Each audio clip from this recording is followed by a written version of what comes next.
नमस्कार, स्वागत है आपका सरोकार में। मैं हूं अमृता राय। पिछले साल अनुमान लगाया गया था कि भारत दुनिया की सबसे तेज गति से बढ़ रही अर्थव्यवस्था बनने वाला है। केंद्रीय सांख्यिकी संगठन CSO के आंकड़े पर गौर करें तो अब यह एक तथ्य है। चीन को पछाड़ते हुए बीते वित्त वर्ष में भारत ने ये उपलब्धि हासिल कर ली है।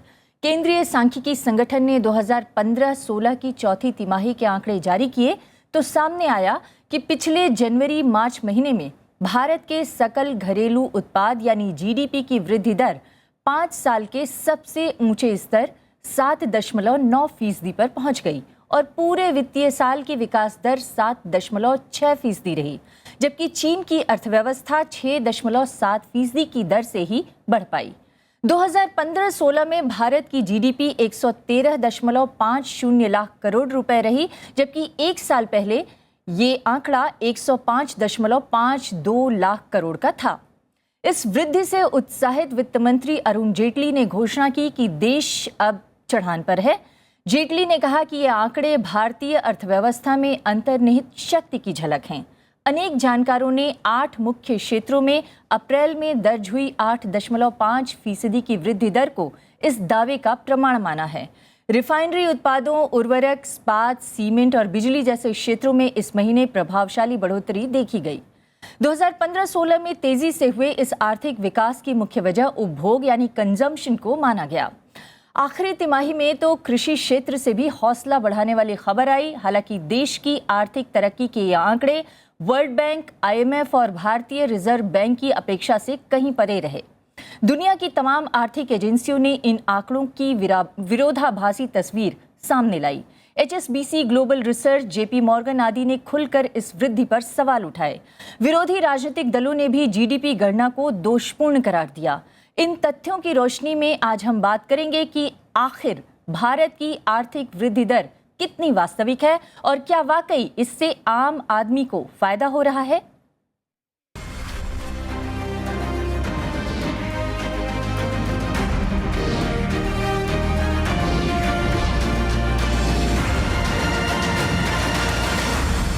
और आज इस मुद्दे पर बातचीत के लिए हमारे साथ हैं TCA अनंत। आप चीफ स्टैटिशियन हैं और GDP के जो ताज़ा आंकड़े आए हैं उसके पीछे आप ही का हाथ बताया जा रहा है। आपने ही ये आंकड़े जारी किए हैं।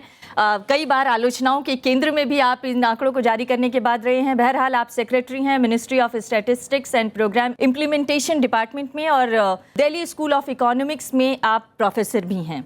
हमारे साथ हैं अभिजीत सेन। आप JNU में अर्थशास्त्र के प्रोफेसर रह चुके हैं और इसके अलावा आप 2004 से 2014 के बीच प्लानिंग कमीशन मेंबर भी रह चुके हैं। हमारे साथ संतोष मेहरोत्रा साहब, आप centre for informal sector and labour studies के जानकार हैं। आप योजना आयोग के सलाहकार भी रह चुके हैं। और हमारे साथ हैं रेणु कोहली, आप अर्थशास्त्री हैं और आप RBI और इंटरनेशनल मॉनेटरी फंड यानी IMF की मेंबर भी रह चुकी हैं। और हमारे साथ हैं अभीक बर्मन, आप सीनियर पत्रकार हैं, कंसल्टिंग एडिटर हैं इकोनॉमिक टाइम्स में और आपने जो GDP के नए आंकड़े आए हैं उसको लेकर एक बहुत ही क्रिटिकल आर्टिकल लिखा है। आपसे भी बातचीत करेंगे।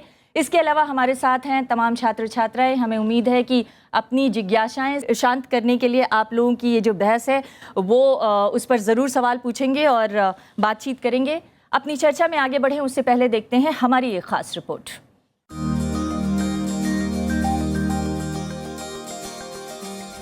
भारत अब दुनिया में सबसे तेजी से बढ़ रही अर्थव्यवस्था है। बीते वित्त वर्ष यानी 2015-16 में उसने चीन को पछाड़कर ये उपलब्धि हासिल की। केंद्रीय सांख्यिकी संगठन ने 2015-16 की चौथी तिमाही के आंकड़े जारी किए तो सामने आया कि पिछले जनवरी-मार्च में भारत के सकल घरेलू उत्पाद यानी GDP की वृद्धि दर 7.9% रही। पूरे वित्त साल की विकास दर 7.6% रही, जबकि चीन की अर्थव्यवस्था 6.7% की दर से ही आगे बढ़ पाई। सरकार ने ताजा आंकड़ों को भारतीय अर्थव्यवस्था में अंदरूनी ताकत की झलक माना है। चालू वित्त वर्ष में भारतीय अर्थव्यवस्था की चमक और बढ़ने का अनुमान है। उम्मीद का आधार अच्छे मॉनसून और वस्तु एवं सेवा कर यानी GST विधेयक के पारित होने की संभावनाएं हैं। साथ ही ग्रामीण क्षेत्रों और बुनियादी ढांचे पर हो रहे भारी खर्च का परिणाम भी मिलने की आशा की जा रही है। बीते अप्रैल में 8 मुख्य क्षेत्रों में 8.5% की वृद्धि दर दर्ज हुई। रिफाइनरी उत्पादों, उर्वरक, इस्पात, सीमेंट और बिजली जैसे क्षेत्रों का बेहतर प्रदर्शन भविष्य के लिए बेहतर संकेत माना गया है। फिर भी जानकारों का एक खेमा अभी आश्वस्त नहीं है। उसके मुताबिक पिछले वित्तीय वर्ष की पहली और तीसरी तिमाहियों में वृद्धि दर पहले जितनी बताई गई थी, बाद में उसे घटा दिया गया, यानी अभी जारी आंकड़ों को अंतिम नहीं माना जा सकता। फिर कई संकेत चिंताजनक भी हैं। बैंक से कर्ज लेने और बैंकों में रकम जमा कराने की दर निम्न स्तर पर है। प्राइवेट निवेश नहीं बढ़ा है। पूंजी निर्माण की दर घट गई है। निर्यात में पिछले वित्त वर्ष में 15.8% की गिरावट दर्ज की गई है। इन हालात के बीच हासिल उच्च वृद्धि दर को कुछ हलकों में संदेह की निगाह से देखा गया है। खास सवाल दर्ज विसंगतियों यानी डिस्क्रिपेंसीज पर उठाए गए हैं। मार्च 2016 में डिस्क्रिपेंसीज 1,43,000 करोड़ रुपए थी, जबकि मार्च 2015 में ये रकम 29,933 करोड़ रुपए थी। यानी पिछले वित्त वर्ष में विसंगतियों में 1,13,000 करोड़ रुपए की बढ़ोतरी हुई। कहा गया कि 2015-16 में हासिल जीडीपी की वृद्धि में विसंगतियों का बहुत बड़ा यानी 51% का योगदान रहा। अगर इस हिस्से को निकाल भी दें तो चौथी तिमाही में वास्तविक वृद्धि दर 3.9% ठहरेगी। तब पूरे वित्त वर्ष यानी 2015-16 में जीडीपी वृद्धि दर 4.2% ही रह जाएगी। एक साल में टोटल भारत में जितनी भी इनकम हो रही है, जीडीपी की गणना या तो कुल उत्पादित वस्तुओं एवं सेवाओं के सकल मूल्य को जोड़कर की जाती है या फिर उन वस्तुओं एवं सेवाओं के उपभोग पर हुए कुल खर्च के योग से। इन दोनों ही विधियों से हासिल परिणाम के बीच के अंतर को ही विसंगति कहा जाता है।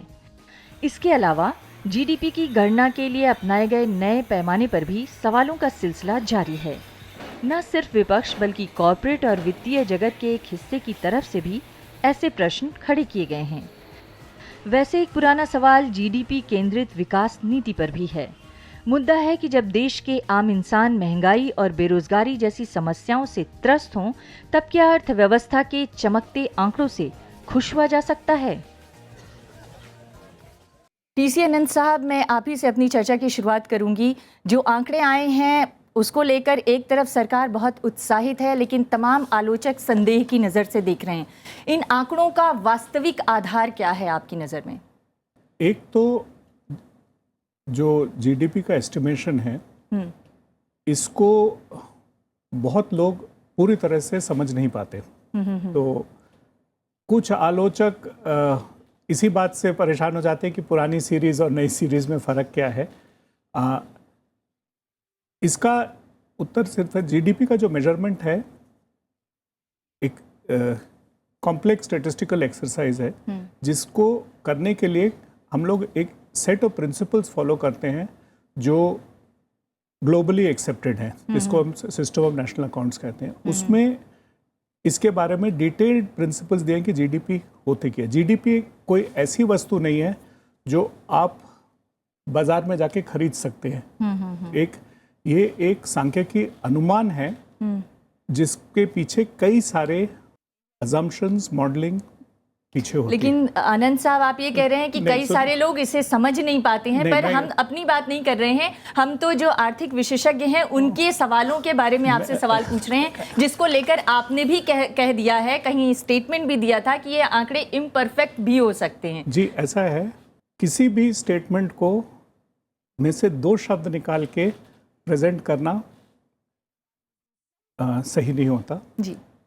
किसी भी आदमी का या इंस्टीट्यूशन के स्टेटमेंट का भी कुछ हिस्सा लेके उसको बोलना कि ये आलोचना है या पूरा का पूरा रिजेक्शन है, वो भी गलत हो। पर इसके पीछे जो गणना के तरीके हैं और जो गणना में हुए बदलाव और नए डेटा सोर्सेस का इस्तेमाल है, यदि हम उनको एक एक करके देखेंगे तो जितने भी आप एजेंसीज का रेफरेंस कर रहे हैं उन सब ने कहा है कि इनका इस्तेमाल सही है। इस मामले में कोई विरोध नहीं है। पर गणना की तरीके में, और हमारे जो कई तरह के गणना इसमें आती है, सालाना गणना करते हैं हम, क्वार्टरली गणना करते हैं, उसमें जो सोर्सेज ऑफ एरर होते हैं वो भी हम बताते हैं कि इसको क्यों एस्टिमेट में एरर हो सकता है। हम ये भी बताते हैं कि एस्टिमेट कब रिवाइज होगा, रिवीजन के कारण क्या होते हैं, ये सारा पब्लिक डोमेन में है और इसकी जानकारी जो जानना चाहे उनको मालूम है। एक फॉर्मर फाइनेंस सेक्रेटरी से आज ही मेरी बात हो रही थी जिन्होंने ये बताया कि फॉर्मूला बिल्कुल सही है, फॉर्मूले पर कोई सवाल नहीं उठाया जा सकता, लेकिन डेटा सही है कि नहीं इस पर सवाल है। ऐसा है, डेटा सही का क्या मतलब होता है, मैं आपको एक उदाहरण देता हूँ। हम किस डेटा के बेसिस पे बनाते हैं? हमारा जो डेटा होता है या तो सरकार के अकाउंट्स होते हैं या कंपनीज के अकाउंट्स होते हैं, और कई चीज़ों में हमको ये अकाउंट्स फाइनलाइज होने से पहले भी मिलते हैं। मैं एक उदाहरण देता हूँ। कंपनीज अपने अकाउंट्स बनाती हैं, कानूनन उनको हर साल सितंबर 30 तक उनको ऑडिट करके अपने जनरल बॉडी के पास अपने गवर्निंग बॉडी के पास पेश करना होता है, जनरल बॉडी मीटिंग करके उसका फाइनलाइज करना होता है। पर उससे पहले कंपनीज को, क्योंकि मार्केट में उनके शेयर्स बिकते हैं, वो एडवांस में अपने प्रोजेक्शन देते हैं कि उनका क्या होगा। आप देखोगे कई बार कंपनीज अपना प्रोजेक्शन रिवाइज करते हैं, उसकी वजह से मार्केट में उनका ऊपर चढ़ाव होता है। हम जब डेटा इस्तेमाल करते हैं क्वार्टरली एस्टिमेट्स के लिए, हम भी कंपनीज का ये एडवांस एस्टिमेट यूज करते हैं, पर इसका ये मतलब नहीं कि वो जो कर रहे हैं गलत कर रहे हैं, वो एक अनुमान था। उसी तरह से गवर्नमेंट भी अपना एस्टिमेट बनाता है, गवर्नमेंट बजट बनाता है, बजट एस्टिमेट देता है, हम उसको इस्तेमाल करते हैं। अगले साल गवर्नमेंट एक रिवाइज एस्टिमेट देता है, हम उसका भी इस्तेमाल करते हैं। तीसरे साल government final accounted actual estimate देता है, हम उसका भी इस्तेमाल करते हैं। इन तीनों में फर्क होता है, उसके फर्क के कारण भी होते हैं। बजट एस्टिमेट और रिवाइज्ड एस्टिमेट में अंतर क्यों आया, इसके कारण आप किसी भी पब्लिक फाइनेंस के एक्सपर्ट से पूछिए, वो आपको समझा देगा। रिवाइज्ड एस्टिमेट और एक्चुअल एस्टिमेट में क्यों फर्क आया वो भी बता देगा। ये फर्क हमारे जीडीपी के आकलन में भी आएगा। इस वजह से कहना कि जीडीपी का डेटा खराब है नहीं, इसलिए मैंने कहा दूसरे मेहमानों पर जाऊं उससे पहले एक सवाल आपसे जानना चाहती हूं। ये जो बजट एस्टिमेट के हिसाब से जो आपने अपना डेटा निकाला है जीडीपी ग्रोथ रेट का, वो 7.6% है। अब ये रिवाइज्ड एस्टिमेट के हिसाब से जिसको आप बता रहे हैं, उसके हिसाब से आपका आंकड़ा क्या हो सकता है? ऐसा मैं देखिए, जिधर बजट एस्टिमेट अभी बना है, हाँ, आप यदि मुझे पूछो कि इस साल 2016 का बजट एस्टिमेट ये था, हाँ, और मेरे से पूछे कि रिवाइज एस्टिमेट पे क्या होगा, तो मैं कैसे बताऊंगा जब मुझे ये नहीं मालूम कि 2016 का रिवाइज एस्टिमेट क्या होगा। जब मुझे जानकार होगी तभी तो बनाऊंगा। यदि तो ये जानकारी आपको कब तक हो जाएगी? जब वो एस्टिमेट प्रेजेंट होगा। जी जी जी। ऐसा है, यदि कोई ऐसा विशेषज्ञ है जिसको मालूम हो कि अगले साल सरकार कितना किस चीज पे खर्च करेगी, जी। या कंपनीज कैसा परफॉर्म करेंगी, और उसको अभी से मैं इनकॉर्पोरेट कर लूं, तो वो उनकी मंशा है जी। लेकिन आप ये कह रहे हैं कि अनुमान आधारित आंकड़े हैं और जिस तरह का अनुमान पेश किया गया था उस तरह का हमने जीडीपी ग्रोथ रेट बताया है। आपके कहने का मतलब ये हुआ। मैं अभी आपके पास आना चाहती हूँ। आपने जो टीसीए अनंत साहब ने जो आंकड़े प्रस्तुत किए हैं जीडीपी ग्रोथ रेट के, उसको भरपूर क्रिटिसाइज किया है। ये अपनी तरफ से सफाई दे रहे हैं कि ये मामला जो है वो बजट एस्टिमेट और रिवाइज्ड एस्टिमेट की तरह ही है, इतना ही फर्क हो सकता है और उसको उसी रूप में देखना चाहिए। आप क्या कहेंगे? नहीं, दो चीज है इसमें, जिस कारण में वाई हैव क्रिटिसाइज्ड, दो चीज है। एक है एक बड़ा ग्रोथ इन कंजम्पशन, हाँ, and there is another huge growth in something called discrepancies. That's on an order of magnitude of 4 times. So these are very strange numbers which have suddenly come up, because if TCA wants to respond, he can. I'm perfectly willing to listen to him. जी, हम सुन रहे हैं। Where do these numbers come from? Where do these numbers come from? I want to hear. जी, हमने सवाल भी वैसे शुरुआती यही किया था कि आपके इस एजम्पशन का आधार क्या है। आप अगर इसको थोड़ा डिटेल में बताएं। I didn't make any assumptions. I just looked at the numbers. The numbers have gone up. ऐसा है, मैं बर्मन साहब के साथ विवाद में नहीं करना चाहता, पर इन्होंने एक शब्द इस्तेमाल करा, सडनली। सडनली का मतलब हुआ कि पहले उन्होंने कभी देखा नहीं। अब इसके दो कारण हो सकते हैं, या तो उन्होंने पुराने नंबर कभी देखे नहीं, वो हो सकता है।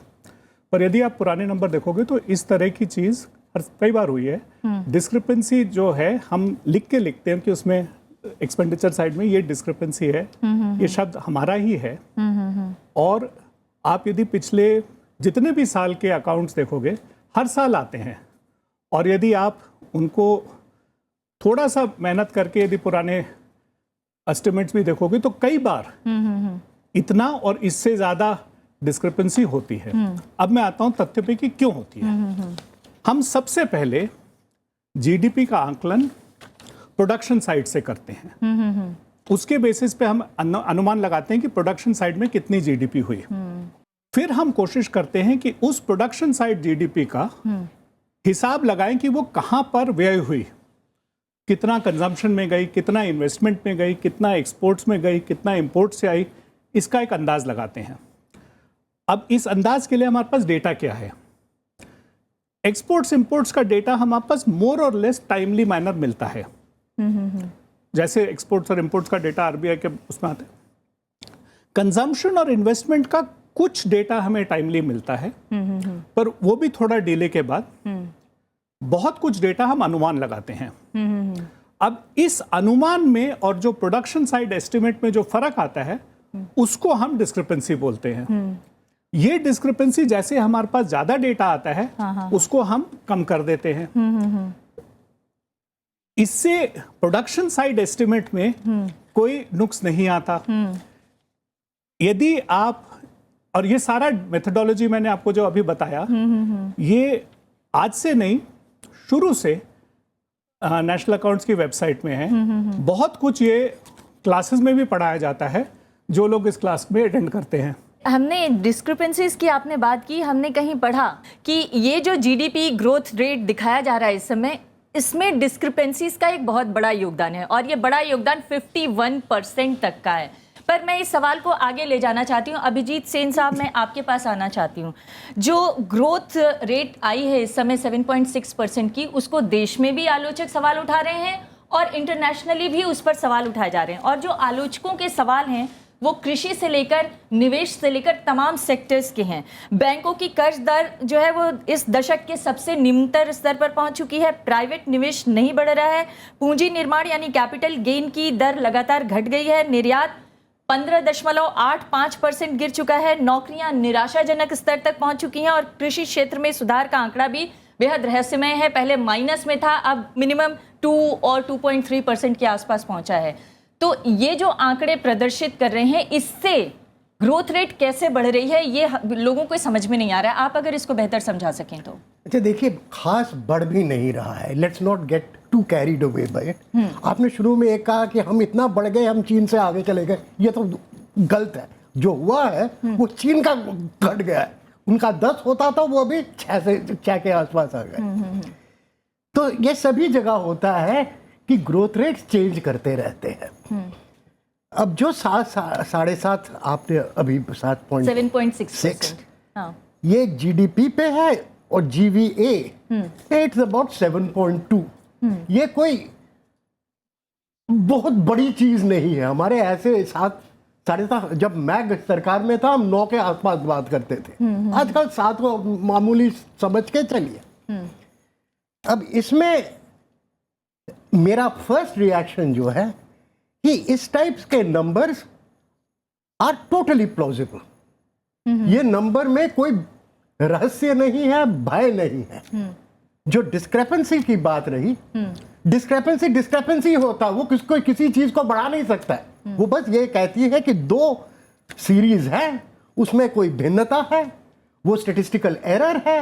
उसको किसी तरीके से हमें, अगर वी आर ऑनेस्ट, उसे हमें सबके सामने रखना पड़ेगा। अगर रख दिया, कोई कहे जी आपने क्यों रखा, आप बड़े खराब लोग हैं, ये तो बहुत गजब की बात है। क्योंकि जहां पे ओपनली आप दिखा रहे हैं कि हमारे जो मेथड्स हैं उसमें ये मार्जिन ऑफ एरर है, उसके लिए तो लोगों को कहना चाहिए कि आप ठीक कर रहे हैं। ये नहीं कहना चाहिए कि आप एरर लगा के ये बढ़ा रहे हैं। तो आप ये मान रहे हैं कि जो जीडीपी के मौजूदा आंकड़े आए हैं, ये जो एरर की संभावना है उसको दिखाते हुए सही है? ये जो सही है। विसंगतियों हाँ। यानी डिस्क्रिपेंसीज का माप देखा गया है, जो डिस्क्रिपेंसीज है वो 51% है, इसको बताया गया है संभवतः। 51% ऑफ द इंक्रीज। हाँ। बात यह है कि किसी भी चीज, जो भी आंकड़े हो, स्टेटिस्टिक्स का जो मीनिंग होता है वो ये नहीं कि ये नंबर सच है। स्टेटिस्टिक्स एक सब्जेक्ट ही ऐसा है, वो कहता है कि with a probability limit of this, इसका इतना एरर होना चाहिए। स्टैटिस्टिशियंस एरर को देखते हैं, स्टैटिस्टिशियन देखते हैं कि एट द 90 लेवल प्रोबेबिलिटी हमारा कितना एरर होना चाहिए। इसी चीज को आप डिस्क्रिपेंसी भी कह सकते हैं। अगर आप स्टैटिस्टिशियन नहीं है, अब आप कहना चाहते हैं कि जी हमें पता है भारत 8% बढ़ा या 9% बढ़ा और 8 और 9 में बहुत फर्क है, तो ठीक है आप कह लीजिए, मगर आप स्टैटिस्टिशियन नहीं है। क्योंकि हमारा जो मार्जिन ऑफ एरर है जीडीपी मेजरमेंट में, 8 और 9 में कोई फर्क नहीं है। 8 और 9 are within the same error level of statistics. तो कुछ लोग जो चीज है उसको ज्यादा बड़ा बना के देखना चाहते हैं। इकोनॉमिस्ट जो इन चीजों से काम करते हैं उनको आइडिया होता है कि डायरेक्शन ठीक है, जो नंबर है वो ब्रॉडली राइट है, और वो शायद पत्रकारों को पता नहीं होता है। मगर मैं ये कह के I have a lot of quibbles with the new method, मगर वो दूसरी बात है। मैं ये नहीं कहना चाहता हूं कि मेरा भी क्विबल नहीं है, मगर जो क्विबल्स आ जा रहे हैं वो क्विबल्स मेरे नहीं है। जी, लेकिन आपने जो सवाल उठाए हैं, मैं चाहती हूँ अभी आप उसका जवाब दें। अभिजीत सेन कह रहे हैं कि मार्जिन ऑफ एरर को भी समझना चाहिए, डायरेक्शन इस जीडीपी ग्रोथ रेट का बिल्कुल ठीक है, नंबर्स भी कमोबेश ठीक हैं। जवाब देना चाहेंगे आप? Madam, I think actually what he is trying to say is what I have also tried to say. That you see, if you are talking about a margin of error, it can be 3%, 5%, 15%, 20%. Margin of error acceptable in data. Here the margin has jumped 4 times, which is 300%. So that is not an acceptable margin of error to my mind. So TCA will disagree with me, of course. From 30,000 crore to 1,40,000 crore is no joke. It has jumped. Now there is another point which I wanted to sort of also say, which is that in India our GDP growth was never in the past driven by consumption. Suddenly it is being driven by consumption growth. Now consumption growth is, as TCA himself said a short while ago, it is notoriously difficult to measure consumption growth. So suddenly this number, which is very difficult to measure, is the main driving force of our economy, right? It is 125,000 crores. Essentially India's economy has been driven always by investment, and TCA can contradict me on this. But we have been driven by investment, particularly government investment and also private investment to some extent. Suddenly now consumption turns out to be the major driver, and this is a number which is, he is also saying, it is very hard to estimate. Let him answer these things. Ji, I have nothing to say. मैं, हालांकि हमारे दो मेहमान इंतजार कर रहे हैं, लेकिन इस सवाल का जवाब आप दे ही दीजिए, फिर मैं आगे चलूंगी कि आप लोगों ने इन्वेस्टमेंट ड्राइव से आप लोगों ने कंजम्पशन बेस्ड जीडीपी ग्रोथ का आंकड़ा कैसे बना दिया और तैयार किया? ऐसा है, we have had consumption led growth in India for all practical purposes from 2008 onwards. The financial crisis saw a virtual collapse in investment shortly thereafter. In India, it took a little longer because there was a one-year revival immediately after the crisis, but subsequently there's been a steady decline in the investment rate. The whatever growth has been seen, and this has been talked about, there has been a very strong element in which it has been consumption-led. The growth between 2004 and 2011 which is available from NSS data. Abhijit will clarify if I'm wrong. Shows that there was a very strong consumption-led growth which happened then also. 2004 से 2011 के बीच। जी, उसके 2 सर्वे हमारे पास हैं। ये मैं तथ्यों पे बोल रहा हूँ, मेरा कोई अनुमान नहीं है, पर जब भी हम तथ्यों पे बोलते हैं हमको पुराना डेटा देखकर बोलना चाहिए, बिना देखे विश्लेषण करना गलत होता है। जी रेणु जी, मैं आपसे जानना चाहती हूँ, ये जो ग्रोथ के आंकड़े आए हैं, बहुत सारे विशेषज्ञ इसको लेकर सशंकित हैं। उनको ये लग रहा है कि ये वास्तविक आंकड़े नहीं हैं, इसमें कुछ डिस्क्रिपेंसीज का एंगल इतना ज़्यादा बड़ा है कि उसको हम वास्तविक आंकड़ों के साथ मैच नहीं कर पा रहे हैं। आपका क्या विचार है? बहुत सारे विशेषज्ञ पजल्ड हैं जीडीपी नंबर से।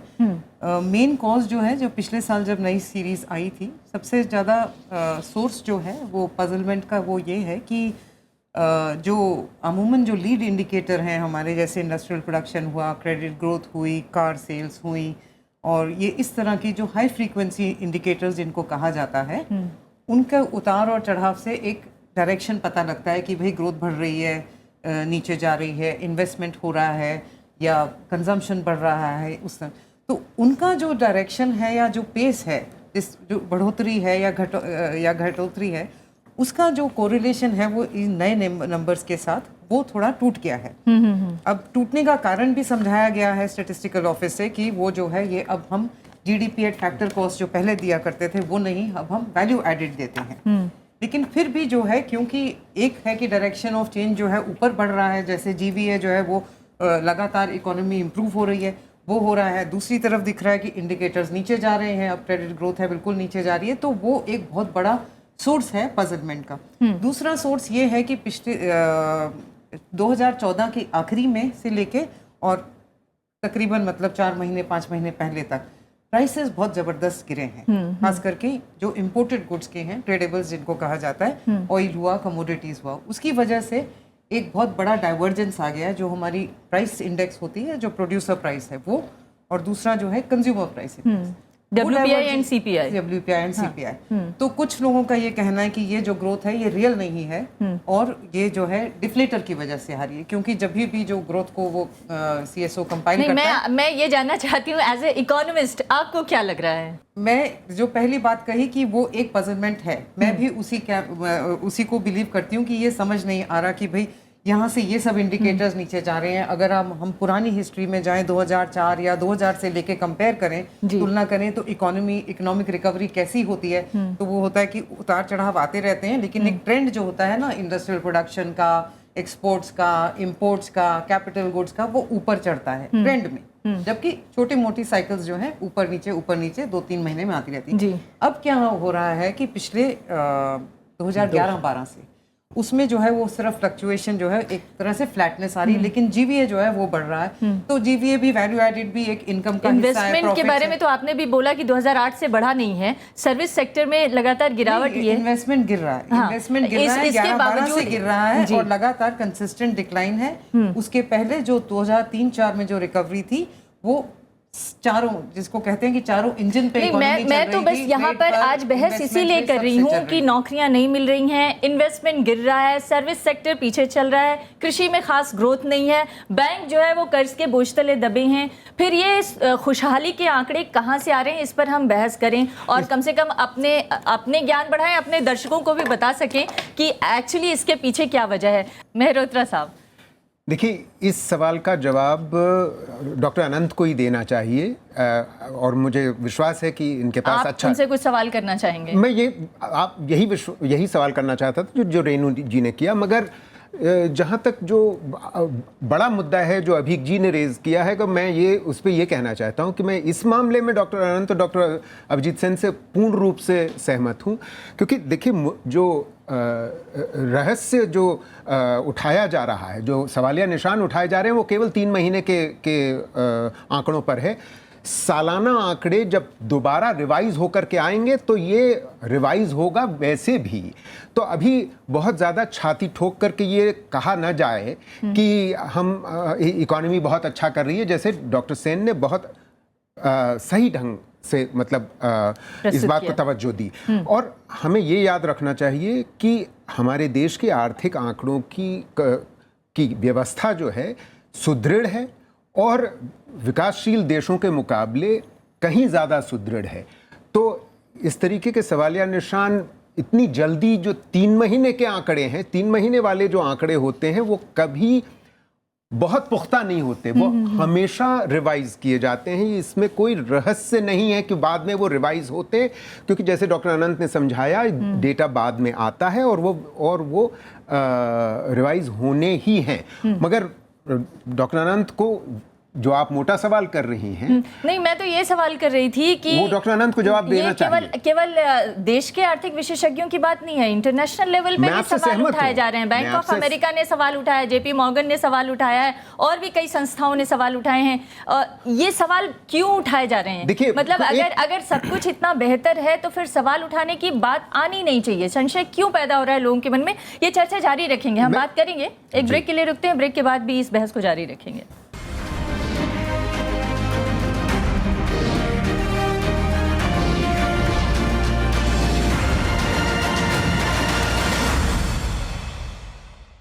आज हम चर्चा कर रहे हैं कि ये जो जीडीपी की तरक्की के आंकड़े हैं, ये विरोधाभासी क्यों सामने आ रहे हैं और इसके पीछे वजह क्या है। कुछ लोग ये भी बता रहे हैं अनंत साहब कि भारत के इतिहास में पहली बार ऐसा हुआ है कि WPI गिर रहा है, 1.5 साल से थोक मूल्य सूचकांक लगातार गिर रहा है, खाद्यान्न के दाम बढ़ रहे हैं, यानी CPI बढ़ रहा है, महंगाई 3.5% बढ़ गई है। तो लोगों के हाथ में पैसे कहाँ से आ रहे हैं जो इतना कंजम्पशन पे खर्च हो रहा है, जिससे GDP के आंकड़े बढ़ रहे हैं? इस बात पे मैं सहमत हूँ कि जो पिछले 1.5 साल में भारत की अर्थव्यवस्था ने प्राइसेस पे मूवमेंट देखी है, वो हमने पहले कभी नहीं देखी। 17 महीने से WPI नेगेटिव है। इसको और बारीकी से देखेंगे तो WPI के करीबन 50% से ज़्यादा आइटम्स का प्राइस मूवमेंट नेगेटिव था। इसमें कुछ हद तक इंपोर्टेड आइटम्स थे, पेट्रोलियम और मिनरल्स के, पर बहुत कुछ मैन्युफैक्चरिंग में भी था। आपके कैपिटल गुड्स, स्टील, इन सब की चीज़ें have seen negative price movement. इसके 2 कॉन्सिक्वेंसेस होते हैं। जहाँ तक वैल्यू एडिड का सवाल है, वैल्यू एडिड में इस नेगेटिव मूवमेंट का एक असर ये पड़ता है कि वैल्यू एडिड बढ़ जाता है। यदि आपके इनपुट सस्ते हो गए, कॉस्ट गिर गया, तो आपका वैल्यू एडिड बढ़ जाएगा। कंपनी अकाउंट्स में ये देखने को मिलता है। आप यदि जिस कंपनी अकाउंट से हम GDP कंपाइल करते हैं उनको देखें, और अभी रिसेंटली RBI ने एक पब्लिकेशन भी निकाला था जिसमें दिया गया था, पिछले 17 महीने में सेल्स गिरे हैं, बट सेल्स के गिरने के साथ साथ कॉस्ट सेल्स से ज्यादा गिरा है। तो जो वैल्यू एडिड होता है, जो सेल्स और कॉस्ट का फर्क है, वो बढ़ गया है। GDP, WPI और CPI का फर्क है, बट वो WPI के डेटा में ही दिखता है, क्योंकि WPI के डेटा में जो बाकी 50% है उनका पॉजिटिव इन्फ्लेशन है। अर्थात जो हमारे देश में अभी हो रहा है वो एक बहुत ही यूनिक सिचुएशन है, जहां पे इतना शार्प रिलेटिव प्राइस मूवमेंट है।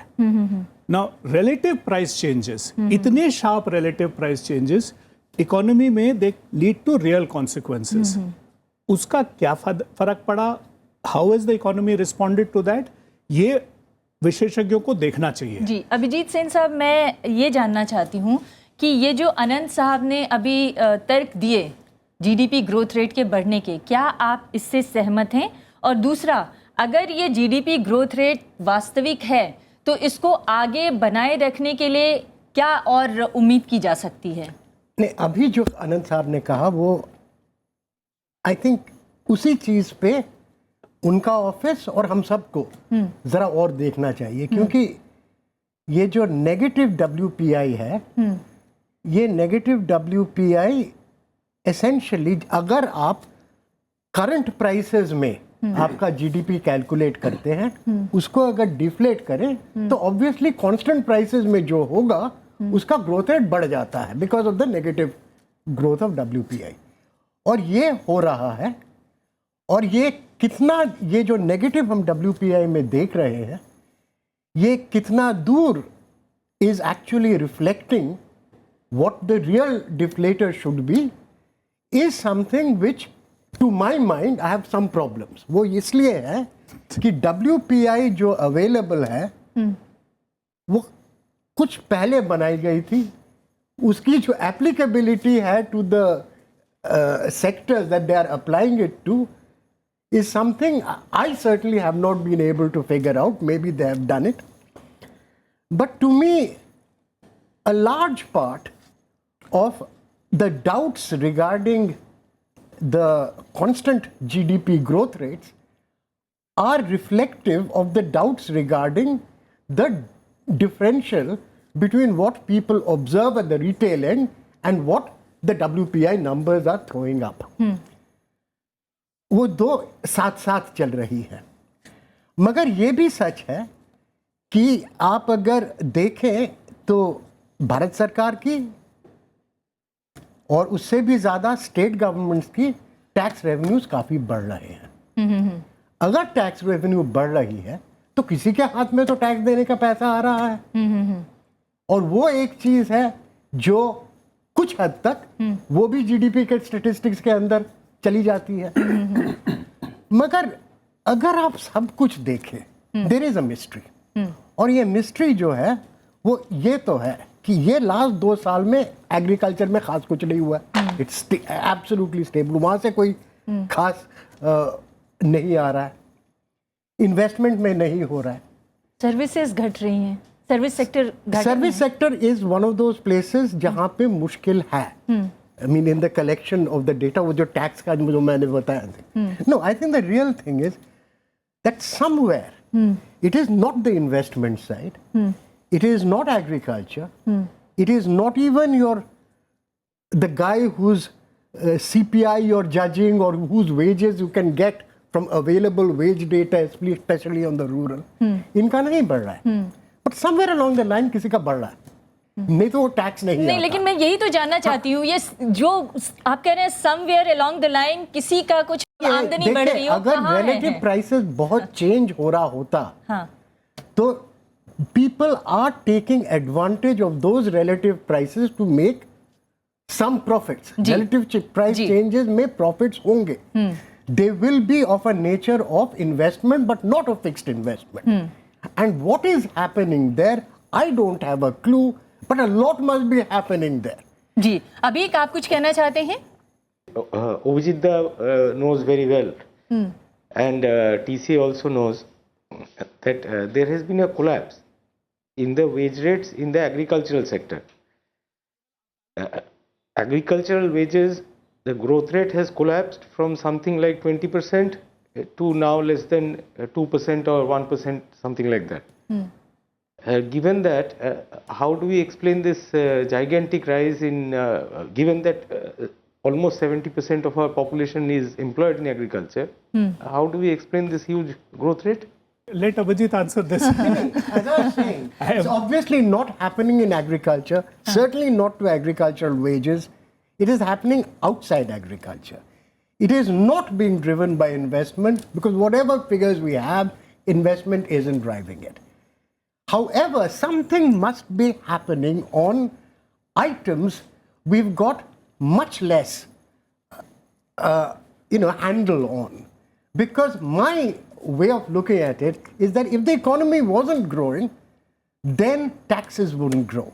But a lot of these numbers, whether it's the tax numbers or whether it's the company affairs numbers that they are now dependent on for manufacturing, these are all in nominal prices. The other thing which comes along is what do you deflate nominal prices by in order to arrive at real growth rates. I raised a question there, and I think that question is related also to a whole set of activities which is essentially making money on price differentials.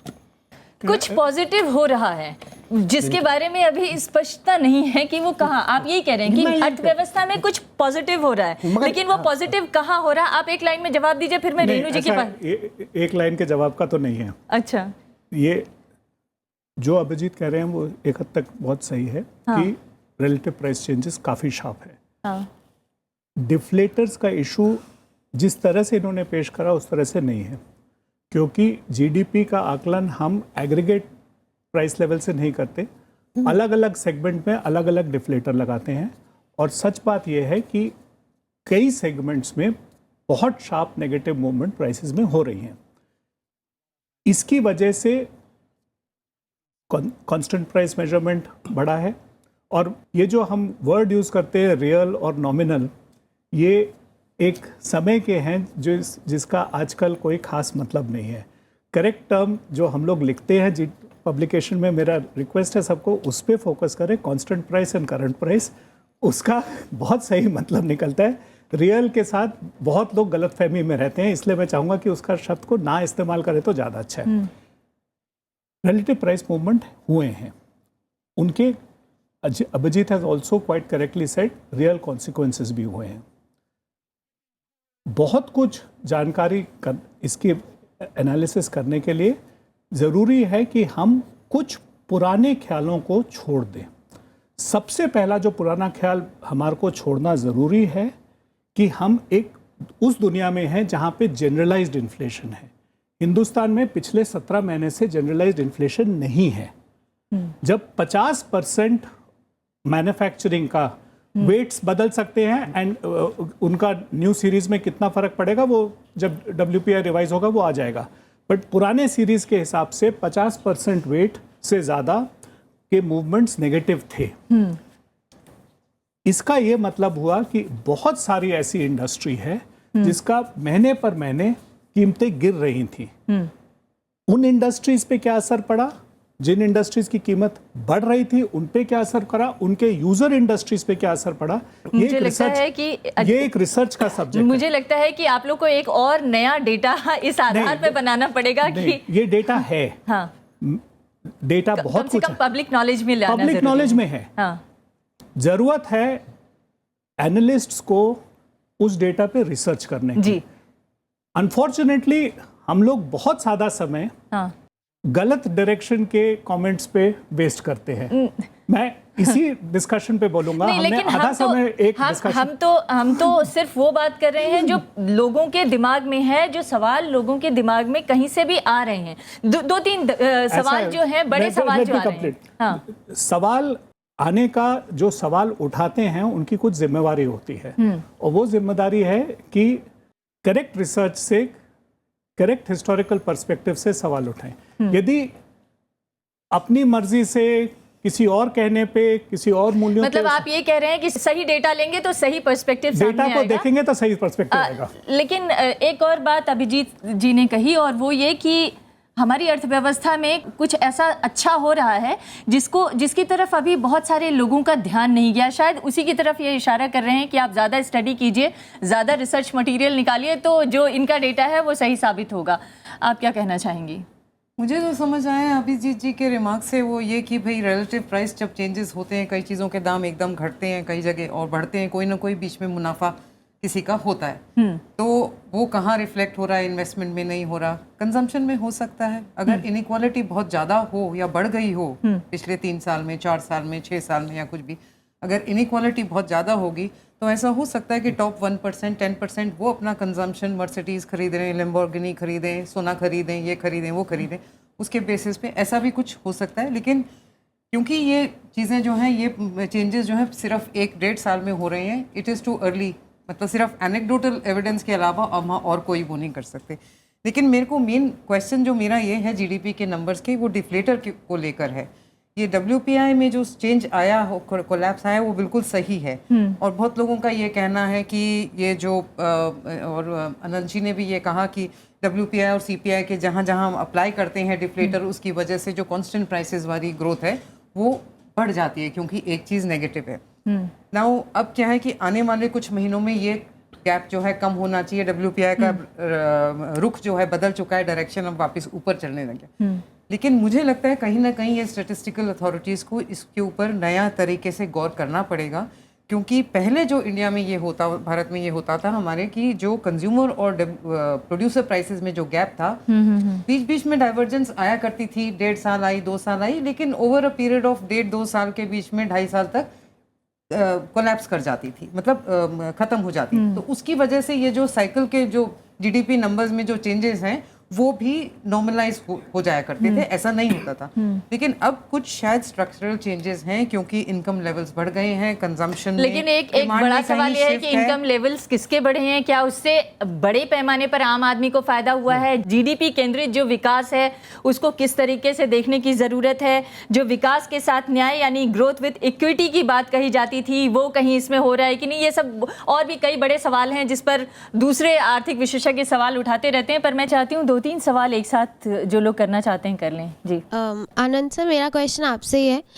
एक side हम देख रहे हैं कि GDP में growth आई है और दूसरी साइड ये कि आईएमएफ का डेटा आया है जिसमें भारत की जो बेरोजगारी है वो 3रे नंबर पे है।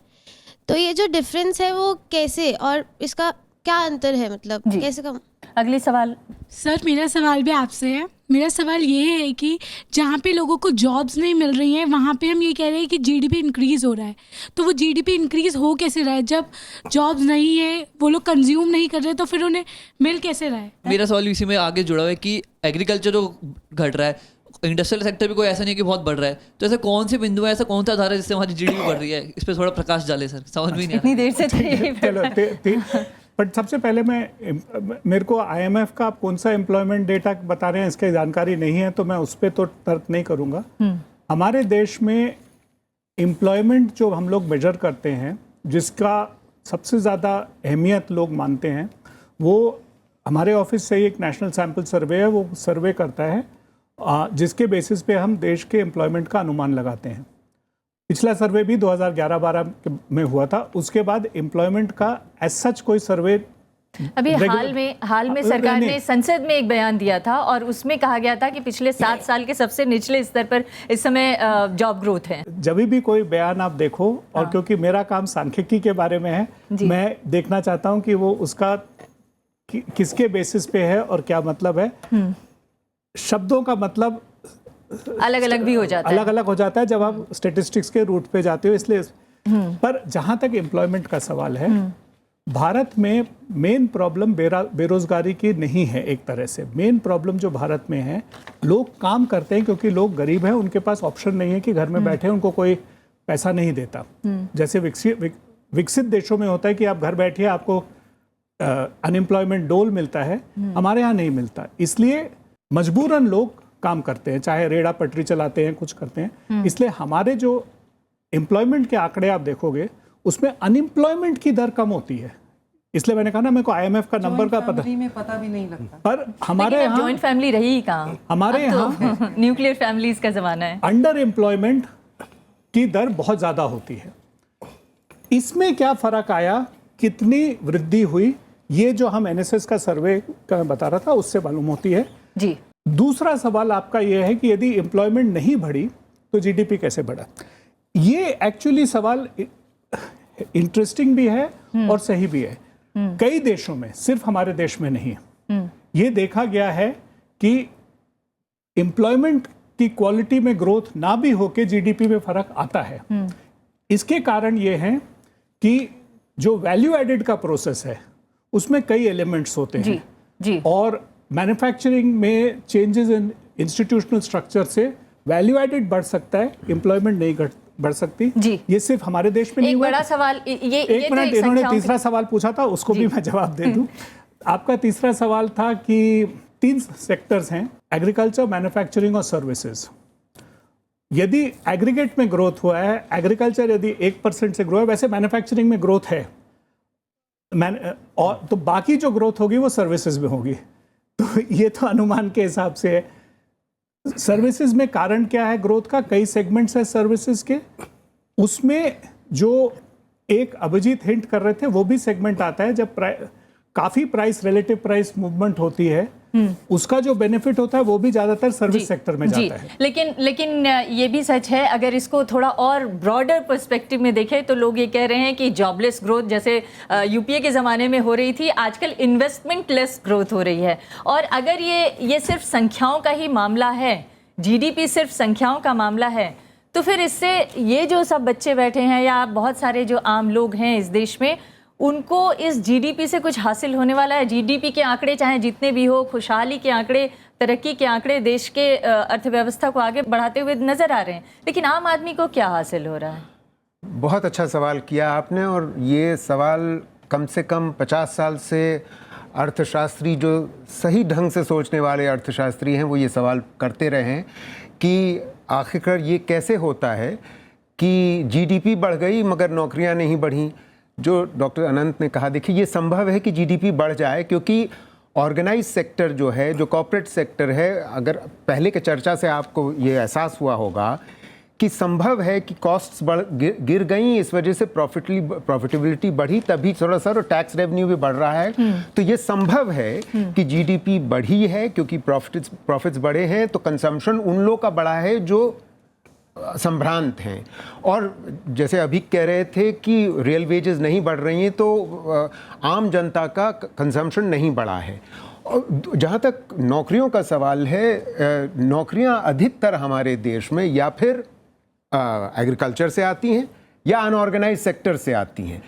आउटपुट ज़्यादातर ऑर्गेनाइज सेक्टर से आता है, तो आउटपुट आपको बता रहा है कि आउटपुट बढ़ गया मगर नौकरियां नहीं बढ़ रही हैं। मेहरोत्रा जी, अब क्या ये सवाल है कि ये जो पैमाना बनाया गया है जीडीपी को मापने का, उसको कुछ रैशनलाइज किया जाए? जैसे वर्ल्ड बैंक ने कुछ नए मानक तैयार करने की बात कही है, जिसमें कुपोषण, बाल मृत्यु दर आदि आदि को शामिल करने की बात की है। यूएनडीपी की ह्यूमन डेवलपमेंट रिपोर्ट, मानव संसाधन रिपोर्ट 25 साल से कर रही है, इसलिए हमेशा हमारे देश के जो नोबेल प्राइज विनिंग इकोनॉमिस्ट हैं अमर्त्य सेन यही कहते रहे हैं कि ह्यूमन डेवलपमेंट इंडेक्स को एक ज़्यादा अहम मानक मानना चाहिए, न कि जीडीपी को।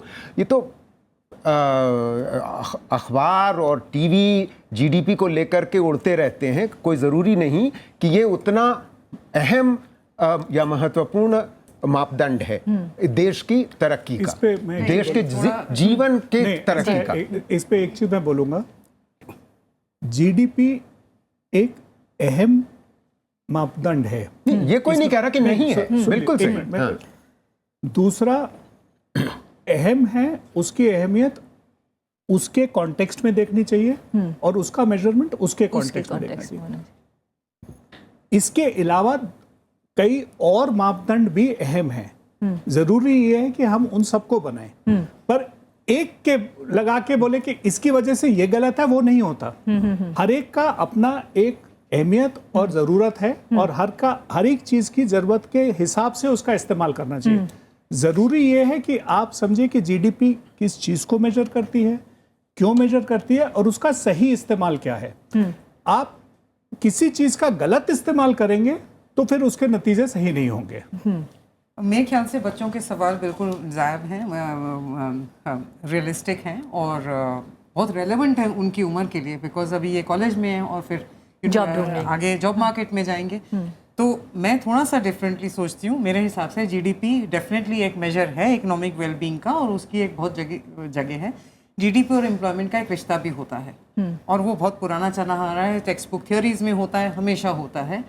और जैसे अनंत जी ने कहा कि वो रिश्ता जो है वीकन हो रहा है, और यहाँ पर ही नहीं, सिर्फ ऑल ओवर द वर्ल्ड। जैसे मैन्युफैक्चरिंग जो पहले जो उसमें एक इलास्टिसिटी होती थी कि X% आप अगर इन्वेस्ट करेंगे मैन्युफैक्चरिंग में, एक फैक्ट्री खुलेगी तो इतनी जॉब्स क्रिएट होंगी। अब वो फैक्ट्रीज जो हैं इतनी जॉब्स इतनी नहीं क्रिएट हो रही हैं, क्योंकि ऑटोमेशन ज़्यादा हो रहा है, रोबोट्स हो रहे हैं, ये सब। तो उसकी वजह से एम्प्लॉयमेंट इलास्टिसिटी कम हो रही है, जॉबलेस ग्रोथ होती है और हो रही है, या मतलब इतनी अब तो उससे आगे बात बढ़ गई। अब तो लोग कह रहे हैं इन्वेस्टमेंट लेस ग्रोथ हो रही है। ये तो इन्वेस्टमेंट तो देखिए नहीं, लेकिन उपाय क्या है? मैंने तो ये सवाल किया कि ये आंकड़े हो सकता है इनके तर्कों के हिसाब से सही ही हो, लेकिन ये अगर जीडीपी के ये आंकड़े सही है तो इसको बरकरार रखने के लिए क्या किए जाने की जरूरत है? इसमें और लोगों के तरक्की शामिल करने के लिए, अर्थव्यवस्था में और लोगों को खुशहाली मिले, उसके लिए क्या करने की जरूरत है? मेरा बड़ा सवाल ये था। एक्चुअली आपके सवाल का जवाब जो है वो कई नीति आयोग नीतिज्ञों ने दिया हुआ है। कुछ हद तक सरकार ने अपने बजट स्टेटमेंट में भी दिया हुआ है।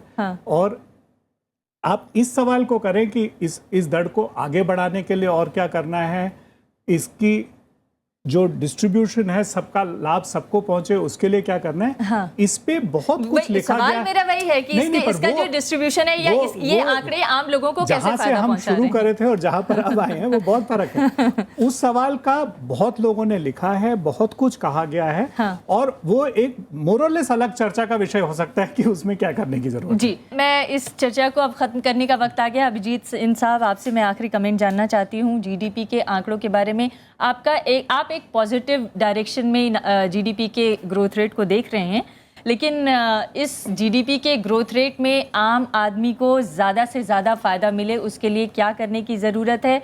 क्यों वर्ल्ड बैंक जैसी संस्थाएं अब ये लिखने लगी हैं कि भारत जो है विकासशील देश नहीं है, भारत जो है निम्न मध्यम आय वर्ग वाला देश है? ऐसी सब ये जो सब स्टेटमेंट आ रहे हैं वो कहीं ना कहीं आम लोगों में एक भय से पैदा कर रहे हैं, संदेह पैदा कर रहे हैं। नहीं, देखिए। इन सब संदेहों को कैसे दूर किया जाए? नहीं, ऐसी बात नहीं है। वर्ल्ड बैंक अपग्रेड हमें इसलिए करती है कि वो हमें बहुत चीप लोन नहीं देना चाहती है, वो तो दूसरी बात रख दीजिए। The reality is the following, पूरा दुनिया में rates of growth are very very low, in many cases falling. China is the best example. उस दुनिया में हमारा rates of growth are lower than they used to be, but they're fairly stable and possibly going up. ये एक बड़ी चीज है, मगर ये नहीं है कि हमारा growth जो है वो it's reached anywhere near where it is possible, or it is creating the opportunities that are expected.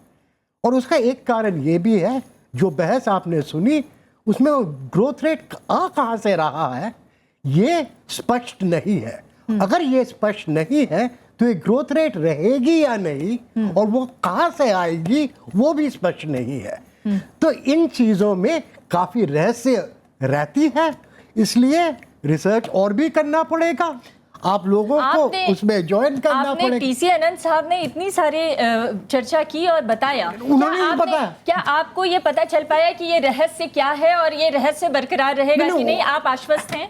नहीं, देखिए, एग्रीकल्चर में रिबाउंड होगा, 2 साल लगातार हमारा ड्राउट आया है, मगर इन्वेस्टमेंट में रिबाउंड होगा या नहीं ये अभी तक I think we are not clear. वो कब आती है?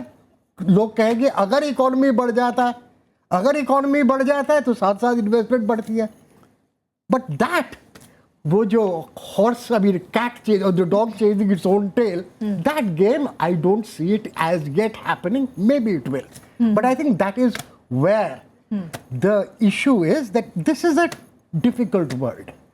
In a difficult world, we have done reasonably in terms of growth rates. We have not done well in terms of a lot of other indicators. But there is also some doubt about what will play out next year and the year after that.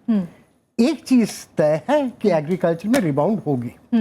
आप बहुत senior आर्थिक विशेषज्ञ हैं, planning commission में 10 साल रह चुके हैं, अभी भी आपको लग रहा है कि कुछ रहस्य है और वो रहस्य आगे कंटिन्यू रहेगा कि नहीं रहेगा? रहस्य डेटा की नहीं है, ये रहस्य इकोनॉमिक्स की है। हाँ, तो वो आप अगर उसका जवाब दे दें तो मैं इस चर्चा को समाप्त करना चाहूंगी। यदि रहस्य नहीं होता तो हम लोग इधर बैठ के बहस नहीं करते। हाँ, और उस रहस्य का उद्घाटन कर दीजिए आप। ऐसा है, हाँ, जो आप चाहती हैं वो जब होगा जब हम सब तृप्त हो जाए और डेवलप बोल दें कि हम डेवलप्ड हो गए। ये तो कोई नहीं कहता कि हम 100% डेवलप्ड हैं, ना ये कोई कहता है कि सिर्फ उस रहस्य का जवाब, रहस्य का आंसर इसी में है। हमारे अभी बहुत सारे डेवलपमेंट रिक्वायरमेंट्स हैं और ये समझना कि हमने डेवलपमेंट प्रॉब्लम सॉल्व कर दिया गलत है, पर हमारी दिशा सही है, ये दिख रहा है। हमारा ग्रोथ रेट जो अभिजीत ने कहा, जहां सारी दुनिया के ग्रोथ रेट मोरलेस गिर रहे हैं, हमारा बढ़ रहा है, एक बहुत बड़ी बात है। हमको बहुत कुछ और करना है, ये भी कोई मना नहीं करता। उसके लिए सांख्यिकी के विशेषज्ञों की जरूरत नहीं है, उसमें पॉलिसी के विशेषज्ञों को चर्चा करने की जरूरत है कि क्या करने की जरूरत है। ज्यादा बेहतर यह होगा कि हम उन दिशाओं पे चर्चा करें जिससे हम इन सवालों का जवाब निकाल सकें कि हमारी दर को और कैसे ज्यादा बढ़ा सकते हैं, इसको सस्टेन करने के लिए क्या जरूरत है, उसके लिए क्या सही नीतियों की जरूरत है, ये कई सवाल हैं। मैं नहीं कहता आपको भरोसा है कि ये सस्टेनेबल है? ऐसा है, वो भरोसा मुझे आंकड़ों से नहीं है, भरोसा हमारे सिस्टम से है। और मुझे पूर्णतः भरोसा उस वजह से आता है क्योंकि हमारे सिस्टम में मुझे फेथ है कि ये होगा।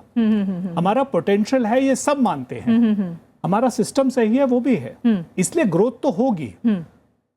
यदि हम सही हमारा सिस्टम सही है, हमारे पास पोटेंशियल है, और हमें हमारे आंकड़े, आप जो कह रहे हैं कि हम जिस तरीके से आंकड़े इकट्ठा करें वो भी सही है। हाँ, तो फिर हम तरक्की के रास्ते पे आगे बढ़ेंगे, इसका निष्कर्ष तो यही निकलता है। बट इसका ये मतलब नहीं कि हम ऑलरेडी तरक्की कर चुके हैं। हाँ, लेकिन जो निष्कर्ष निकलता है वो तो यही निकलता है कि हम तरक्की के रास्ते पे आगे बढ़ रहे हैं और बढ़ते रहेंगे। पर हमको कॉन्स्टेंटली अलर्ट, विजिलेंट, रिसर्च, इन सब की जरूरत है। सही पॉलिसीज इस्तेमाल होंगी तो जरूर तरक्की करेंगे। जी, हमें उम्मीद है कि ये तरक्की बरकरार रहे और ये खुशहाली रहे, लेकिन ये भी सच है कि इस खुशहाली में आम जनता का से भी रहे, आम जनता को भी लगता रहे कि इस तरक्की में हमारा भी कोई रोल है या हमें भी इसका कोई फ़ायदा मिलने वाला है। बहुत बहुत शुक्रिया आप सबका हमारी चर्चा में शामिल होने के लिए।